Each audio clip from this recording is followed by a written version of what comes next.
guutte mati gola koo anaaf dubbatte nagaan na guutte jireenya koo naaf dachiifte eebbaan na guutte mati gola koo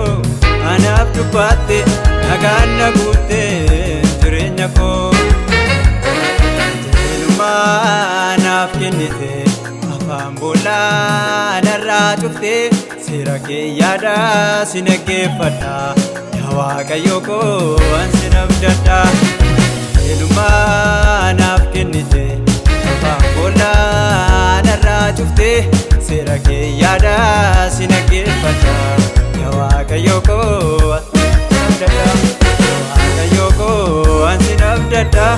yaa Waaqayyo koo ansi abdadha yaa Waaqayyo koo ansi abdadha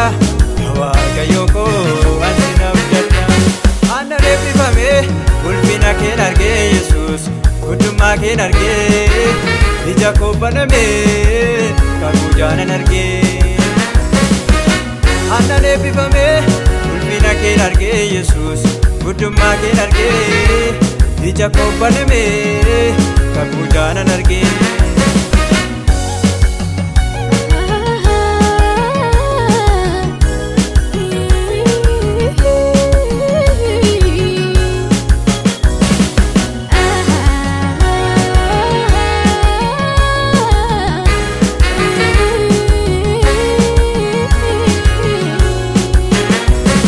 Raajin argee gooftaa koo ani gochaa kee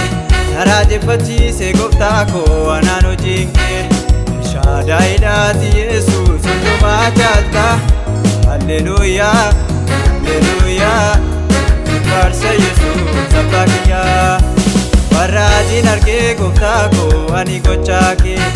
raajeffachiise gooftaa koo anaan hojiin kee shaadaayiidhaati Yesuus hundumaa caalta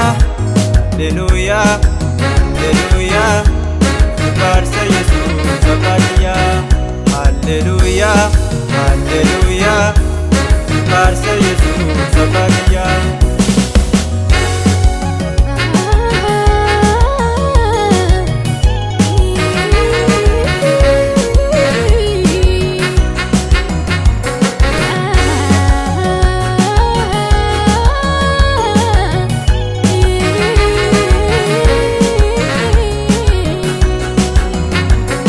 Banana guutte Yesuus sin faarfadha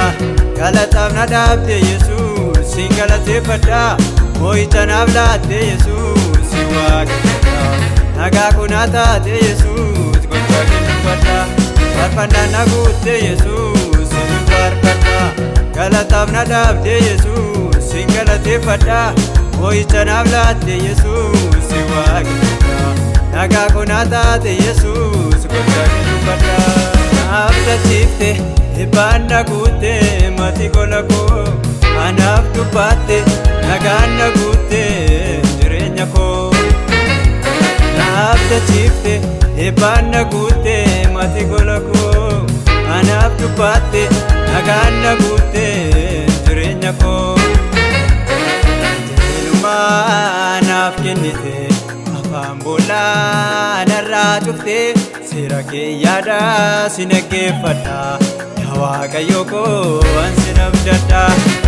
jeelumaa naaf kennite afaan boolaa narraa cufte seera kee yaada